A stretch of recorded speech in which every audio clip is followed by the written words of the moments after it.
তার মানে স্বামী স্ত্রীর সম্পর্কটা এরকম, মিলেমিশে ভালোবেসে একাকা, ঠিক কি না? আর নিসাউ শাকাইকুর রিজাল, নারীরা পুরুষদের কাউন্টার পার্ট। নারী হচ্ছে পুরুষের সহযোগী। এই পৃথিবীর এই সভ্যতা, এই সিভিলাইজেশন, এই উন্নয়ন, এই ডেভেলপমেন্ট, এটা শুধু পুরুষরা করে নাই। এই উন্নয়নের অংশীদারিত্বে আমাদের বোনদের, নারীদেরও হাত আছে না নাই? এজন্য কাজী নজরুল বলেছেন, এ বিশ্বে যা কিছু সুন্দর চিরকল্যাণকর, অর্ধেক তার করিয়াছে নারী, অর্ধেক তার নর। চিল্লায় বলেন ঠিক কিনা?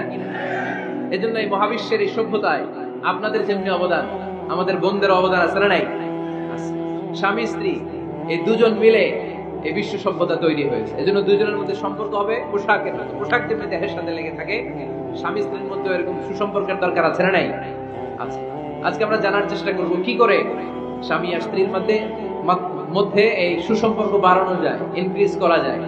কি করে আমাদের মধ্যে মারামারি, কাটাকাটি, ঝগড়া, ডিভোর্স এই রেটটা কমানো যায়, এই ব্যাপারে আমাদের জানার দরকার আছে না নাই? ইসলামী শরিয়া স্বামী স্ত্রী প্রত্যেককে ইন্ডিভিজুয়ালি আলাদা আলাদা কিছু দায়িত্ব দিয়েছে। স্বামীকে কিছু দায়িত্ব দিয়েছে, আবার স্ত্রীকে কিছু দায়িত্ব দিয়েছে, আবার উভয়কে কিছু দায়িত্ব দিয়েছে। আমরা শুরুতে স্বামী স্ত্রীর উভয়কে আল্লাহ তাআলা কি দায়িত্ব দিয়েছে এটা জানবো। তারপরে স্ত্রীদেরকে আল্লাহ তাআলা কি দায়িত্ব দিয়েছেন সেটা জানবো। সবশেষে স্বামীদেরকে আল্লাহ তাআলা কি দায়িত্ব দিয়েছে সেটা জানবো। এই দায়িত্বগুলো পালন করার মধ্য দিয়ে দাম্পত্য জীবনকে সুখময় করে দিবে কে? আল্লাহ। শুরুতে আমরা জানবো যে কালেক্টিভ রেসপন্সিবিলিটি, যৌথ দায় দায়িত্ব কি আছে স্বামী আর স্ত্রীর, কেমন করে দাম্পত্য জীবনকে সুখময়, শান্তিময় করতে হয়। একটা দাম্পত্য জীবন কলহমুক্ত করতে চাইলে, সুখময় করতে চাইলে সর্বপ্রথম স্বামী স্ত্রীর যেটা খেয়াল রাখতে হবে সেটা হচ্ছে স্বামী স্ত্রীর উভয়ের স্যাক্রিফাইসের মানসিকতা থাকা লাগবে। স্যাক্রিফাইস, আওয়াজ করে আমার সাথে সাথে বলেন স্যাক্রিফাইস। এই স্যাক্রিফাইস ছাড়া দাম্পত্য জীবন টিকবে? দুইজনেই যদি ঝগড়া করে, দুইজনেই যদি রেগে যায়, ঝামেলা আছে না নাই? স্বামী রেগে গেলে স্ত্রীকে থেমে যেতে হয়, আবার স্ত্রী রেগে গেলে স্বামীকে থেমে যেতে হয়। স্বামীও যদি রেগে যায়, স্ত্রীও যদি রেগে যায়, তাহলে তৃতীয় বিশ্বযুদ্ধ বেঁধে যাবে, ঠিক না? এই জন্য রেগে গেলেন তো হেরে গেলেন, রাগা যাবে না। স্বামী যদি রেগে যায়, স্ত্রী থেমে যেতে হবে। স্ত্রী যদি রেগে যায়, স্বামী থেমে যেতে হবে। এটাই দাম্পত্য জীবনের সুখ আর সমৃদ্ধির মূল ফর্মুলা। স্যাক্রিফাইস করতে হবে। এর কারণ আপনি যদি দোষ খুঁজতে শুরু করেন, দোষ ছাড়া পৃথিবীতে মানুষ নাই, ঠিক কিনা? No one is perfect in this world. এই পৃথিবীতে কেউই পারফেক্ট না। আপনি যে আপনার স্ত্রীর দোষ খোঁজেন, আপনারও দোষ আছে না নাই? আবার ভাবি যদি আপনার খালি দোষ খোঁজে, ভাবিরও দোষ আছে না নাই? না। এজন্য দোষ খুঁজবেন না, স্যাক্রিফাইস করেন, একটু মানিয়ে নিন। দাম্পত্য জীবনটা এরকমই, একটু ছাড় দিতে হয়, একটু মানিয়ে নিতে হয়। দাম্পত্য জীবনে কখনো মন খারাপ, কখনো মন ভালো, কখনো রোদ, কখনো বৃষ্টি, এই নিয়েই দাম্পত্য জীবন, ঠিক কিনা? তাহলে দাম্পত্য জীবনে যদি আমরা সুখ পেতে চাই, সকল নবদম্পতিকে বলবো একটু ছাড় দেওয়ার মানসিকতা বিল্ড আপ করেন। একটু মানিয়ে নেন, একটু মানিয়ে নেন, একটু ছাড় দেন, একটু মিলেমিশে চলেন। এই স্যাক্রিফাইস আমাদের জীবনটারে, আমাদের দাম্পত্য জীবনটাকে একটা জান্নাতি দাম্পত্য জীবন বানাই দিবে, ঠিক কিনা? দাম্পত্য জীবনকে সুখী করার 2 নাম্বার ফর্মুলা হচ্ছে ঝগড়া করা যাবে না। আপনারা ঝগড়া করেন নাকি? হ্যাঁ, বউয়ের সাথে ঝগড়া করেন না এরকম বিবাহিত পুরুষ কে কে আছেন দেখি এখানে? হাত তুলছে অনেকে, বিশ্বাস হয় আপনাদের? হ্যাঁ, অনেক ঝগড়া।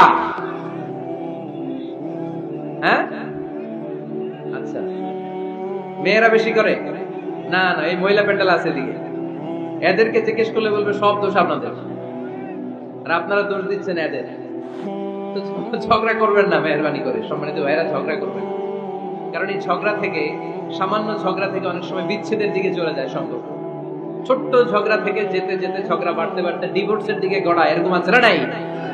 না, সামান্য ঝগড়া যদি বেঁধে যায়, শয়তান এটার মধ্যে বাতাস দেয়, এটাকে বাড়াতে বাড়াতে শয়তান অনেক বড় করে। ইমানদারদের পরিবার ভেঙে গেলে শয়তান খুশি, আর ইমানদারদের পরিবার টিকে থাকলে আমার আল্লাহ খুশি। আমরা কার খুশি চাই? জোরে বলতে হবে, খুশি চাই কার? শয়তান সব সময় চায় ইমানদারদের ফ্যামিলি ভেঙে দিতে। Always he tries his level best to break down the relationship of a mu'min family. একজন ইমানদারের ফ্যামিলি কি করে ব্রেক ডাউন করে দেয়। এজন্য ঝগড়াই করব না। আপনি ঝগড়া করলে ভাবি যেন ঠান্ডা থাকে, ভাবি ঝগড়া শুরু করলে আপনি ঠান্ডা থাকবেন। ঝগড়া করা যাবে না, কিন্তু ঝগড়া হয়ে যায় ফ্যামিলিতে, এটাকে চেক দিতে হবে। ঝগড়া নিয়ে অনেক মজার মজার গল্প আছে। একটা গল্প দিয়ে আজকে শুরু করি। এক লোক মাহফিল শেষ করে 11টার দিকে বাসায় ফিরেছে। তো বাসায় ঢোকার আগে তার ওয়াইফকে ফোন দিয়েছে। ফোন দিয়ে বলতেছে, এই মাহফিল শেষ, আমি কিন্তু বাসায় চলে আসতেছি, শুরু করার আগে তাড়াতাড়ি দরজাটা খুলো। তো স্ত্রী আবার রাতের খাবার স্বামীকে ছাড়া খায় না। তো স্ত্রী দরজা খুলে দাঁড়ায় আছে, স্বামী বেচারা আসছে। আসার পরে স্ত্রীকে বলতেছে, এই শুরু করার আগে রাতের খাবার দিয়ে দাও, খেয়ে নি। তো স্বামী ওয়াশরুম থেকে ফ্রেশ ট্রেশ হয়ে আসছে, স্ত্রী বেচারিও ডাইনিং টেবিলে খাবার দিয়েছে। এবার স্বামীও খেতে বসেছে, স্ত্রীও খেতে বসেছে। স্বামী আবার বলতে আরম্ভ করেছে, শুরু করার আগে ফ্যানটা ছাড়ো, খুব গরম লাগতেছে। এবার তো স্ত্রী রেগে মেগে আগে, কি আসার পর থেকে শুরু করার আগে, শুরু করার আগে, শুরু করার আগে, কি শুরু করার আগে? স্বামী বলতেছে, এই তো শুরু হয়ে গেল, এই শুরু হয়ে গেল। মানে কি? ঝগড়া। নীলফামারীর ভাইয়েরা, এটা শুরু করা যাবে না। শুরু করবেন আপনারা? ঝগড়া করবেন? আমাদের ফ্যামিলি গুলো থেকে ঝগড়াকে আজকে থেকে আমরা নো বলে দিলাম। মানে না, ঝগড়াকে কি বললাম? সবাই বলতে পারেন না, আওয়াজ করে বলেন, ঝগড়াকে আমরা কি বলবো? নো। ঝগড়া করা যাবে না। শয়তান ঝগড়া বাঁধাতে খুব উস্তাদ। সহিহ মুসলিমের হাদিস, ইন্না ইবলিসা ইয়াদাউ আরশাহু আলাল মা সুম্মা ইয়াবআসু সারায়াহু। ইবলিস তার সিংহাসন গেড়েছে সাগরের উপরে। ইবলিসের সিংহাসন কিসের উপরে? বিশাল বড় সাগর আর মহাসাগরের উপরে ইবলিস শয়তান তার সিংহাসন নিয়ে বসা। প্রতিদিন সকালবেলায় শয়তানগুলোরে মানব রাজ্যে পাঠিয়ে দেয়, যা তোরা মানব রাজ্যে চলে যা, যে মানুষকে ওয়াসওয়াসা দেয়, ওয়াসওয়াসা দিয়ে খারাপ কাজ করা। সারাদিন খারাপ কাজ করার পরে কি কি ওয়াসওয়াসা দিল, কি কি খারাপ কাজ মানুষের মধ্যে ঘটালো, সন্ধ্যাবেলায় সব শয়তান এসে ইবলিসকে বয়ান শোনায়। সন্ধ্যাবেলায় শয়তানগুলো এসে বলে, আমি এক লোককে দিয়ে মিথ্যা কথা বলিয়েছি। আরেক শয়তান বলে, আমি নামাজ কাজা করিয়েছি এক আল্লাহর বান্দাকে দিয়ে। আরেকজন বলে, আমি ওজনে কম দিয়েছি। আরেকজন বলে, আমি সুদের ব্যবসার মধ্যে টাকা লাগানোর ব্যবস্থা করে দিয়েছি। এক একজন এক একটা ওয়াসওয়াসা দিয়ে আল্লাহর মুমিন বান্দাদেরকে ধোঁকা দিয়েছে। এগুলোর ফিরিস দিয়ে সে সব শয়তানেরা ইবলিসকে শোনায়, কিন্তু কোনো কথাতে ইবলিসের মন ভরে না। কোন শয়তান এসে বলে, আমি তো এমন মদের আড্ডাখানায় নিয়ে গেছি আল্লাহর বান্দাদেরকে, এগুলো নামাজই পড়ে নাই, খালি মদ খেয়েছে। আবার কিছু শয়তান এসে বলে, আমি ক্যাসিনোতে নিয়ে গেছি, ওখানে খালি জুয়া খেলছে। আবার কিছু শয়তান এসে বলে, আমি বাজারের মধ্যে ফরমালিনের এই ওয়াসওয়াসা ঢুকাই দিছি। একটার পর একটা শয়তানি ফিরিস্তি তারা ইবলিসকে শোনায়, কিন্তু কোনো কাজই ইবলিসের মন ভরাতে পারে না। একজন এসে বলে, আনা মা তারাকতুহু বাইনার রাজুলি ওয়া ইমরাআতিহি হাত্তা ফাররাকতু। আমি একজন ইমানদার নারী পুরুষের মধ্যে ঝগড়া লাগায়া ওই ঝগড়া বাড়াতে বাড়াতে বাড়াতে বাড়াতে তালাক পর্যন্ত নিয়ে গেছি। নাউজুবিল্লাহ পড়বেন না? শয়তান এবার তার উপর খুশি হয়ে যায়। সব শয়তানগুলোকে ঠেলে ইবলিস এই শয়তানকে কাঁধে তুলে নাচতে শুরু করে দেয়। কারণ মুমিন বান্দার সংসার যদি ভেঙে যায় শয়তান খুশি হয়ে যায়, আর মুমিন বান্দার সংসার টিকে থাকলে খুশি হয়ে যায় কে? এজন্য নীলফামারীর ভাইরা, ঝগড়া করা যাবে না। দাম্পত্য জীবনকে সুখী করতে চাইলে ঝগড়াকে আমরা নো বলে দিব। ঝগড়া অনেক সময় হবে, কিন্তু এটাকে বাড়তে দেওয়া যাবে না, এটাকে আমরা স্পেস দিব না, ওইখানে থামায় দিতে হবে। রাজি আছেন তো সবাই? আল্লাহ রাসূল সাল্লাল্লাহু আলাইহি ওয়াসাল্লামের ফ্যামিলিতেও ঝগড়া হতো। আম্মা জান আয়েশা রাদিয়াল্লাহু তাআলা আনহার সাথে আল্লাহ রাসূল সাল্লাল্লাহু আলাইহি ওয়াসাল্লামের ঝগড়া হতো, হাদিসে পাওয়া যায়। কিন্তু এগুলো ছিল মধুর ঝগড়া, সুন্দর ঝগড়া। সুবহানাল্লাহ পড়ে। আল্লাহর হাবিব বলেন, ইয়া আয়েশা ইন্নী লা আ'লামু ইযা কুনতি আন্নী রাদিয়া ওয়া ইযা কুনতি আলাইয়া গাদবা। ও আয়েশা, তুমি কখন আমার উপর রেগে থাকো সেটাও আমি বুঝি, আবার কখন খুশি থাকো সেটাও বুঝি। আম্মা জান আয়েশা বললেন, ইয়া রাসূলুল্লাহ, ইয়া হাবিবাল্লাহ, কেমন করে আপনি বুঝেন যে আমি আপনার উপর রেগে আছি, আবার কেমন করে আপনি বুঝেন আমি আপনার উপর সন্তুষ্ট আছি? বিশ্বনবী বললেন, আয়েশা, তুমি যখন আমার উপরে খুশি থাকো, আমার উপর যখন তুমি রাজি থাকো, তখন তুমি দোয়ার সময় এইভাবে দোয়া করো, ওয়া রাব্বি মুহাম্মাদ, মুহাম্মাদের রব, আপনি আমাদের সব গুনাহগুলো মাফ করে দেন। আর যখন তুমি আমার উপর রেগে থাকো, তখন তুমি আমার নামটা মুখ দিয়ে উচ্চারণ করো না। ও আয়েশা, তখন তুমি দোয়ার সময় বলতে থাকো, ওয়া রাব্বি ইব্রাহিম, ইব্রাহিমের রব, আপনি আমাদের সব গুনাহগুলো মাফ করে দেন। যখন তুমি খুশি তখন আমার নামটা মুখে নাও, যখন তুমি আমার উপর রেগে থাকো তখন তুমি আমার নামটা মুখে নিতে চাও না। আম্মা জান আয়েশা বললেন, ইয়া রাসূলুল্লাহ, ইয়া হাবিবাল্লাহ, মা আহজু ইল্লা আমি শুধু আমার মুখ থেকে আপনার নামটারে সরায় রাখি, আমার হৃদয় থেকে কোনোদিন আপনারে সরাতে পারি না। আমি তো শুধু মুখ থেকে আপনার নামটারে বাদ দেই, আমার হৃদয় থেকে তো আপনারে বাদ দিতে পারি না। আমার হৃদয় পুরোটা জুড়ে শুধু আপনি আর আপনি। চিল্লায় পড়েন আল্লাহু আকবার। তার মানে আম্মা জান আয়েশা আল্লাহ রাসূল সাল্লাল্লাহু আলাইহি ওয়াসাল্লামের উপর রেগে থাকতেন মাঝে মাঝে, বিশ্বনবী মাঝে মাঝে রাগ করতেন। একবার খুব বেশি রাগারাগি হয়ে গেল, অনেক ঝগড়া হয়ে গেল। এবার আল্লাহ রাসূল সাল্লাল্লাহু আলাইহি ওয়াসাল্লাম খেয়াল করলেন না, এত ঝগড়া তো করা ঠিক হবে। তখন আল্লাহর হাবিব সাল্লাল্লাহু আলাইহি ওয়াসাল্লাম বললেন, আয়েশা চলো মিটমাট করি। কি করি? হ্যাঁ, মিউচুয়াল করি না, মিটমাট। এই যে ঝগড়া লাগলে আবার যে মিলায়া দেয়, এটা কি বলেন আপনারা নীলফামারীতে? মিটমাট। আল্লাহর হাবিব সাল্লাল্লাহু আলাইহি ওয়াসাল্লাম বললেন, আয়েশা চলো আমরা মিটমাট করি, আমরা ঝগড়া না করি। আম্মা জান আয়েশা বললেন, ঠিক আছে চলেন মিটমাট করি। বিষ্ণু বললেন, ঠিক আছে একজনকে নিয়ে আসি যে দুজনের মাঝে মিটমাট করাই দিবে। কারে নিয়ে আসি? ওমরে ফারুককে নিয়ে আসি। আম্মা জান আয়েশা বলে, না আমারও গলিদ, ওমরের মেজাজ গরম, আমার ভয় লাগে। সুবহানাল্লাহ পড়বেন না? বিষ্ণু বললেন, তাহলে তোমার আব্বারে নিয়ে আসি। কই নিয়ে আসেন, আব্বারে খুব ভালো লাগে। বিষ্ণু বললেন, ঠিক আছে তোমার কথাই রইলো, ওমরকে ডাকবো না, তোমার আব্বা আবু বকরকে নিয়ে আসবো। বিশ্বনবী মিটমাট করার জন্য সাইয়েদনা আবু বকর রাদিয়াল্লাহু তাআলা আনহুকে ডেকে নিয়ে আসলেন। সাইয়েদনা আবু বকর রাদিয়াল্লাহু তাআলা ঘরে ঢুকলেন। বিশ্বনবী বললেন, আয়েশা আমার আর তোমার মাঝে কি নিয়ে ঝগড়া হয়েছে? কথাটা কি তুমি বলবা নাকি আমি বলবো? আম্মা জান আয়েশা বলেন, আপনিই বলেন, তবে মিথ্যা বললেন না, যা ঘটছে ওইটাই বললেন। ওয়ালা তাকুলিল্লাহ হাক্কান, যেটা সত্য ওইটাই বলবেন, অন্য কিছু বলবেন না। আবু বকর রাদিয়াল্লাহু তাআলা তো শুনে রেগে মেগে আগুন। কি এত বড় সাহস, বিশ্বনবীর সামনে দাঁড়িয়ে তুমি এভাবে কথা বলো? এই আদব শিক্ষা দিয়েছি তোমাকে আমি। রেগে গেলেন। বিশ্বনবী কি সত্য ছাড়া মিথ্যা কিছু বলবেন? রেগে মেগে চিৎকার করে মেয়ের গালের মধ্যে দিলেন এক চপেটাঘাত। এক থাপ্পড় খেয়ে আম্মা জান আয়েশা উল্টায় পড়লেন। আবার মারার জন্য সাইয়েদনা আবু বকর রাগে গড়গড় করছিলেন, মেয়েরে আবার মারার জন্য উদ্যত হলেন। বিশ্বনবী অবস্থা ভয়ঙ্কর দেখে সাইয়েদনা আবু বকরের সামনে দুই হাত মেলে এইভাবে দাঁড়িয়ে গেলেন। বিশ্বনবীকে যখন আবু বকর রাদিয়াল্লাহু তাআলা আনহু দাঁড়াতে দেখলেন, সাইয়েদনা আবু বকর মুহূর্তের মধ্যে থেমে গেলেন। সুবহানাল্লাহ পড়ুন। সাইয়েদনা আবু বকর রাদিয়াল্লাহু তাআলা আনহু ঘর থেকে বের হয়ে গেলেন। এবার বিশ্বনবী আম্মা জান আয়েশার কাছে যেয়ে বলেন, ও আয়েশা দেখো, আমি তোমার মাইর থেকে বাঁচাইলাম। আমি না থাকলে তোমার বাবা তোমারে আজ শেষ করে ফেলতো, ঠিক কি না? আমি বাঁচাইছি তোমারে। ইয়া আয়েশা কাইফা রাআইতিনি আনখাসতুকি মিনার রাজুল, দেখছো আয়েশা কেমনে বাঁচাইলাম তোমারে? আজকে আমি না থাকলে এমন পিটতি দিতে তোমার বাবা, একেবারে খবর হয়ে যাবে। আম্মা জান আয়েশা লজ্জায় পড়ে গেলেন, হেসে দিলেন। বিশ্বনবীও হেসে দিলেন। সুবহানাল্লাহ পড়েন।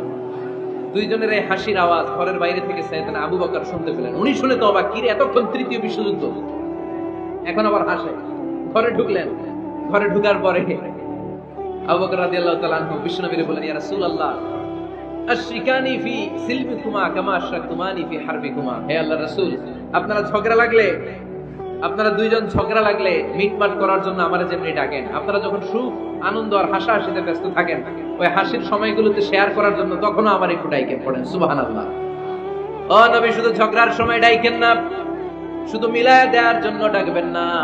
আপনাদের মধ্যে যখন সুখকর আনন্দময় হাসাহাসির মুহূর্তগুলো কাটে, ওই মুহূর্তগুলোতেও আমাকে এনে আপনারা শেয়ার করে দিয়েন পড়েন। সুবহানাল্লাহ। মুসনাদে আহমদ ইবনে হাম্বলের হাদিস। এই হাদিস প্রমাণ করে আল্লাহ রাসূল সাল্লাল্লাহু আলাইহি ওয়াসাল্লামের ঘরেও ঝগড়া হতো স্ত্রীদের সাথে, তবে মধুর ঝগড়া, শিক্ষণীয় ঝগড়া। আওয়াজ করে বলতে হবে, ঠিক কি না? সেজন্য ঝগড়া হবে, কিন্তু ঝগড়াকে বাড়তে দেওয়া যাবে। তাহলে দাম্পত্য জীবন সুখময় করতে চাইলে 1 নম্বরে স্যাক্রিফাইস, 2 নম্বরে ঝগড়াকে আমরা কি বলে দিছি আজকে? বলে গেছি। ঝগড়াকে কি বলবো?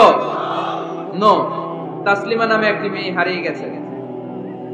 ওসি সাহেব বলেছেন, পিছনে পুলিশের কাছে যদি পাঠিয়ে দিতে পারেন ভালো হয়। ছোট্ট মেয়ে দেখলে জিজ্ঞেস করবেন তোমার নাম কি, যদি বলে তাসলিমা, 6 বছর বয়স, ওকে পাঠিয়ে দিবেন। 3 নাম্বার, দাম্পত্য জীবন সুখময় করতে চাইলে দাম্পত্য জীবনের কোনো গোপন কথা কারোর সাথে শেয়ার করা যাবে না। এটা কবিরা গুনাহ, এটাকে হারাম বলে ঘোষণা দিয়েছে কে? এটাকে বিষ্ণু বলেছেন আযমুল আমানা। স্বামী স্ত্রীর মধ্যে যে অন্তরঙ্গ মুহূর্ত কাটে, এই মুহূর্তগুলোর কথা কারোর সাথে শেয়ার করা যাবে? নীলফামারীর যুবক ভাইরা চিল্লায় বলে, এগুলো শেয়ার করা যাবে? বিষ্ণু বললেন, খবরদার, এটা আযমুল আমানা।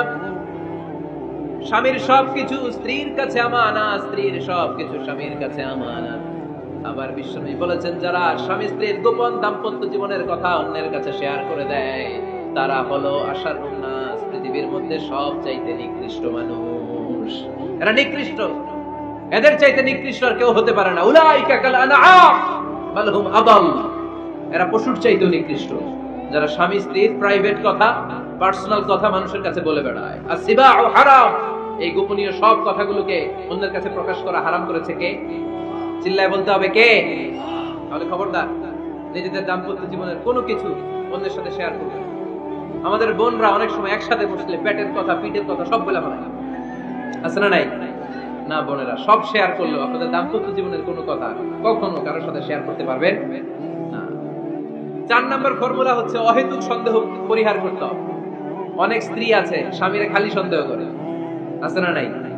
নীলফামারীতে এই সমস্যা নাই, আছে? এই যে ভুক্তভোগী পাওয়া গেছে, আছে না নাই? খালি সন্দেহ করে, এই তুমি ওদিকে তাকালে কেন, ওই বেডের দিকে তাকালে কেন, এই তোমার মোবাইল দাও, কারে ফোন দিলা দেখি, এই ফেসবুকের পাসওয়ার্ড দাও দেখি কি করছে, দেখি মেসেঞ্জারে কার সাথে চ্যাটিং করছে, আছে না নাই? এই যে অহেতুক সন্দেহ আপনার ফ্যামিলিটারে জাহান্নামের টুকরা বানায় দিবে।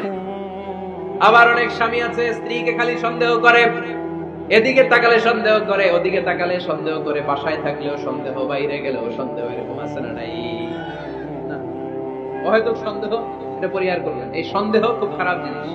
আমি ব্যক্তিগতভাবে অনেক কেস এরকম হ্যান্ডেল করেছি, এসে বলে হুজুর খালি সন্দেহ করে, এটা একটা রোগ, এটা কি আপনার ফ্যামিলিটারে শেষ করে দেয়।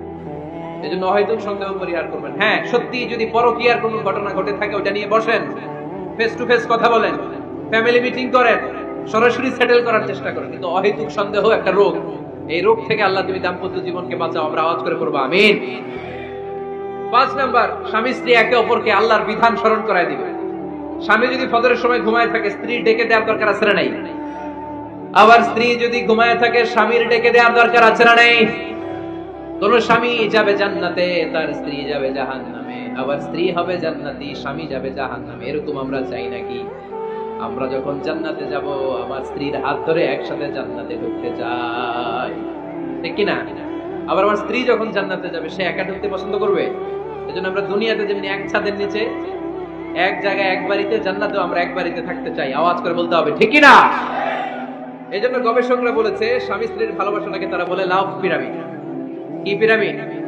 লাভ পিরামিড। এই ত্রিভুজ আকৃতি, কি রে ভাই? আচ্ছা, লাভ পিরামিড, ত্রিভুজ আকৃতি, ট্রায়াঙ্গেল। আপনারা ত্রিভুজ চিনেন? কথা কয় না। ত্রিভুজের কয় কোণা? কয় কোণা? 3 কোণা। এই যে এরকম, তাই না? এজন্য স্বামী স্ত্রীর ভালোবাসাটাকে বলে লাভ পিরামিড। উপরের উপর সমুচার মতো না, উপরে থাকে আল্লাহ, আর ডানে স্বামী, বায়ে স্ত্রী, এই 2 কোণায় স্বামী স্ত্রী, আর উপরের কোণায় আল্লাহ। স্বামী স্ত্রী যদি আল্লাহর আনুগত্যের দিকে যেতে চায়, যতই তারা, the couple come to Allah, they come closer to each other। তারা যদি আল্লাহর কাছাকাছি যায়, তারা নিজেরাও কাছাকাছি হয়, ঠিক কি না? তারা আল্লাহর কাছে যেতে যেতে যেতে যেতে আল্লাহর ইবাদতে যদি একেবারে আল্লাহর কাছে চলে যায়, তারা নিজেরাও কাছাকাছি চলে যায়, ঠিক কি না? আর তারা আল্লাহর আনুগত্য থেকে যত দূরে সরে, যত দূরে সরে, তারা নিজেরাও নিজেদের থেকে তত দূরে সরে পড়ে। চিল্লায় বলেন ঠিক কি না? লাভ পিরামিড এটা। এজন্য the closer the couple comes to Allah, the closer the couple comes to each other। কাপল, স্বামী স্ত্রী আল্লাহর ভালোবাসা নিজের মধ্যে যত গাঢ় করবে, আল্লাহর আনুগত্য যত বেশি করবে, আল্লাহর ইবাদত যত করবে, নিজেরাও তত কাছাকাছি আসবে। আর আল্লাহরে যত ভুলবে, নিজেদের মধ্যে বড় বড় ফারাক করে দিবে কে? তবে হ্যাঁ, ভ্যালিড যদি কোনো কজ থাকে, ভ্যালিড কজ, অসুস্থতা, অন্যান্য কমপ্লেক্সিটি যদি থাকে, সেটা ভিন্ন ব্যাপার। কিন্তু ইগোর কারণে, ইগো, মেজাজ দেখিয়ে, রাগ দেখিয়ে কোনো বোন যদি স্বামীর আহ্বানে সাড়া না দিয়ে মুখ ফিরিয়ে চলে যায়, ফজর পর্যন্ত আল্লাহর ফেরেশতারা ওই মহিলার উপর লানত দিতে থাকে। আওয়াজ করে পড়তে হবে নাউযুবিল্লাহ। আবার বিশ্বনবী বলেছেন, খবরদার, রমজান ছাড়া কোন নফল রোজা কোন স্ত্রী যদি রাখতে চায়, নফল রোজা রাখার আগে স্বামীর কাছ থেকে যেন সে অনুমতি নিয়ে নেয়। নফল রোজা, আওয়াজ করে বলেন কি রোজা? ফরজ রোজা না। দিনের বেলা যেহেতু রোজা রাখতে হয়, কোন নারী, কোন যুবতী নারী, বয়স্কা নারীদের কথা ভিন্ন, কোন যুবতী নারী যদি নফল রোজা রাখতে চায়, সে তার স্বামীর পারমিশন নেবে। কারণ হয়তো স্বামী দিনের বেলা স্ত্রীর সঙ্গ চেতে পারে, ঠিক কিনা? এজন্য স্বামীর কাছ থেকে পারমিশনের দরকার আছে না নাই? এরপরে 4 নম্বর দায়িত্ব, নিজের লজ্জাস্থানের হেফাজত করা। فالصالحات قانتات حافظات للغيب بما حفظ الله আল্লাহ নেককার স্ত্রীদের বর্ণনা যখন কালামুল্লাহ মাজিদে দিয়েছেন, আল্লাহ বলেছেন নেককার নারীদের প্রথম গুণ, তারা সব সময় তাদের স্বামীদের আনুগত্য করে। 2 নাম্বার, তারা তাদের নিজের লজ্জাস্থানের হেফাজত করে। 4টা কাজ কোন নারী যদি দুনিয়াতে করে, 4টা, আওয়াজ করে বলতে হবে কয়টা? মাত্র 4টা কাজ কোন নারী যদি পৃথিবীতে করে, ওই নারীর জন্য জান্নাতের 8টা দরজা খুলে দিবে কে? আওয়াজ করে বলতে হবে, খুলে দিবে কে? বিশ্বনবী বললেন, আল মারআতু ইযা সাল্লাত খামসাহা, কোন নারী যদি 5 ওয়াক্ত সালাত পড়ে, সামাত শাহরাহা, রমাদানের রোজা রাখে, আতাআত বালাহা, স্বামীর আনুগত্য করে, হাফিজাত ফুরুজাহা, লজ্জাস্থানের হেফাজত করে, এই 4টা কাজ যদি কোন নারী দুনিয়ার বুকে করে, জান্নাতের 8টা দরজা তাদের জন্য খুলে দিবে কে? এজন্য দাম্পত্য জীবনকে সুখময় করতে হলে একজন স্ত্রীর 4 নম্বর দায়িত্ব হচ্ছে নিজের সতীত্বের হেফাজত করা। 5 নম্বর দায়িত্ব হচ্ছে স্বামীর সম্পদের হেফাজত করা। সাইয়েদনা আবু সুফিয়ান রাদিয়াল্লাহু তাআলা আনহু ছিলেন খুব কৃপণ মানুষ, বিষ্ণু ইসা ইসলামের শ্বশুর। সেই বুখারীতে এসেছে, ওনার স্ত্রী এসে আল্লাহ রাসূল সাল্লাল্লাহু আলাইহি ওয়াসাল্লামের কাছে বলেন, ইয়া রাসূলুল্লাহ, ইন্না আবা সুফিয়ান রাজুলুন শাহীহ, হে আল্লাহর রাসূল, আবু সুফিয়ান খুব কৃপণ মানুষ, আমার আর আমার সন্তানদের খরচের জন্য যে টাকা পয়সা লাগে আমার স্বামী দেয় না। এখন আমার স্বামীর অনুমতি ছাড়া সিন্ধুক থেকে টাকা নেয় আমার জন্য জায়েজ কিনা? আল্লাহর হাবিব বললেন, হ্যাঁ, স্বামী যদি কৃপণ হয় তাহলে ফ্যামিলির খরচের জন্য যতটুকু দরকার অতটুকু নিতে পারবা, ওইটারে ক্ষমা করে দিবে কে? আমাদের অনেকের মধ্যে অনেক কৃপণ লোক আছে না নাই? এখানে নাই, মাশাআল্লাহ। এই কৃপণ লোক যদি থাকে, আপনার অনুমতি ছাড়াও ভাবি আপনার পকেট থেকে টাকা নিতে পারবে। আজকে সব গোমর ফাঁস করে দিলাম। কৃপণ যারা, তাদের পারমিশন ছাড়া পকেট থেকে, আলমারি থেকে টাকা নিয়ে যতটুকু দরকার ফ্যামিলির ততটুকু খরচ করা যাবে, অতিরিক্ত খরচ করা যাবে না। 6 নাম্বার দায়িত্ব হচ্ছে ছেলে মেয়েদেরকে দেখাশোনা করা, ছেলে মেয়েদেরকে বুকের দুধ খাওয়ানো। অনেক মা আছে ছেলে মেয়েদেরকে বুকের দুধ খাওয়াতে চায় না, আছে না নাই? হ্যাঁ, ডানু খাওয়ায়, ডানু। আর কি খাওয়ায়? হ্যাঁ, মিল্ক ভিটা, আর নিডো, নেসলে, সেরেলাক, আর হ্যাঁ বায়োমিল্ক। মাশাআল্লাহ, অনেক নাম জানেন তো আপনারা। তো মেডিকেয়ার, তো এই বুকের দুধ খাওয়াতে চায় না অনেক মায়েরা। মায়েরা যারা আছেন প্যান্ডেলে, আপনার বুকের দুধের মধ্যে বাচ্চাদের জন্য আল্লাহ রাব্বুল আলামিন ন্যাচারাল ভ্যাকসিন দিয়ে দিয়েছেন। চিল্লায় পড়েন সুবহানাল্লাহ। ন্যাচারাল, প্রাকৃতিক টিকা, বাচ্চার জীবনের প্রথম টিকাটা, সন্তানের জীবনের নবজাতক শিশুর প্রথম টিকাটা আল্লাহ তাআলা মায়ের বুকের শাল দুধের ভেতরে দিয়ে দিয়েছেন। সুবহানাল্লাহ পড়েন। টিকাগুলো তো বাজার থেকে কিনতে হয়, প্রথম টিকাটা আল্লাহ ফ্রি দিয়ে দিয়েছে। সুবহানাল্লাহ পড়বেন না? এজন্য রাব্বুল আলামিন বলেন, ওয়াল ওয়ালিদাতু ইউরদি'না আওলাদাহুন্না হাওলাইনি কামিলাইনি লিমান আরাদা আন ইউতিম্মা আর-রাদা'a। দুনিয়ার প্রতিটা মায়ের উচিত টানা 2 বছর তাদের সন্তান সন্ততিদেরকে দুধ খাওয়ানো। কয় বছর? আওয়াজ করে বলতে হবে, কয় বছর? মায়ের বুকের দুধ যে ছেলেগুলো খায় না, এদের ব্রেনের গ্রোথ হয় না। এগুলো হয় বলদা নাম্বার 1। কি হয়? বলদা নাম্বার 1। ফার্মের মুরগির মতো এগুলা। ফার্মের মুরগি দেখছেন? হ্যাঁ, ফার্মের মুরগি দেখবেন যে দোকানে যখন কিনতে যাবেন, এটারে নিয়ে যেখানে ওজন করে ওইখানে বসা রাখলে ওইখানেই বসে থাকে, আধা ঘন্টায় উঠবে না, এটা বসেই থাকে। আর গ্রামের মুরগি দেখছেন, দেশি মুরগি, ধরতে পারবেন এটারে? খবর আছে, ঘাম ছুটায় ছাড়বে। তো মায়ের বুকের দুধ যেগুলা খায় এগুলা দেশি মুরগির মতো, আর এই নিডু খায় যেগুলো, এগুলো 1 নাম্বার বলদা হয়, আর ফার্মের মুরগির মতো হয়। ঠিক কি না? উদাহরণটা দিলাম এই জন্য, আপনার সন্তানের ভবিষ্যতের কথা বোঝানোর জন্য উদাহরণটা দিয়েছি।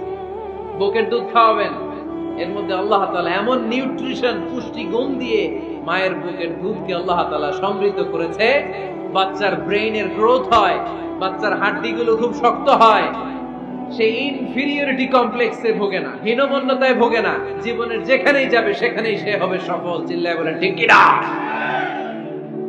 অনেক মা আছে বুকের দুধ খাওয়াতে চায় না, টানু খাওয়ায়, নিনু খাওয়ায়, আবার নিজেদের কাজের জন্য ব্যস্ত, ছেলে মেয়েদেরকে সময় দেয় না। আছে না নাই? নারীরা চাকরি করতে পারবে, হেজাব করে নিজেকে পর্দার মধ্যে রেখে শিক্ষকতা করতে পারবে, ডাক্তারি করতে পারবে, সব পেশায় তারা যেতে পারবে, নিজেদেরকে পর্দার মধ্যে রেখে হেজাব করে সব জায়গায় যেতে পারবে। কিন্তু সন্তানদেরকেও দেখাশোনার দরকার আছে না নাই? অনেক মায়েরা নিজেরা থাকে চাকরিতে আর ছেলে মেয়েদেরকে দিয়ে রাখে কাজের মেয়ের কাছে। আছে না নাই? মনে রাখবেন, আপনি যদি অফিসে চাকরিতে ব্যস্ত থাকেন আর ছেলে মেয়ে যদি কাজের মেয়ের কাছে মানুষ হয়, তাহলে ছেলে মেয়ে আপনার আচরণ পাবে না, সে কাজের মেয়ের বুয়ার আচরণ পেয়ে পেয়ে বড় হবে। চিল্লায় বলেন ঠিক কি না?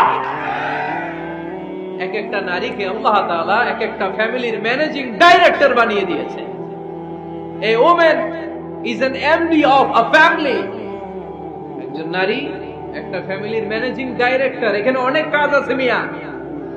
এখানে তার ফুড ম্যানেজমেন্ট এনশিওর করতে হয়, এখানে অনেক ডিপ্লোমেসি জানা লাগে। একজন নারীকে ফ্যামিলিতে টিকে থাকতে হলে কূটনীতি লাগে, শাশুড়ির সাথে বউয়ের ঝগড়া আছে না নাই, ম্যানেজ করতে হয়। একান্নবর্তী ফ্যামিলি হলে স্বামীর ভাই বোন এদের মন মানিয়ে চলতে হয়।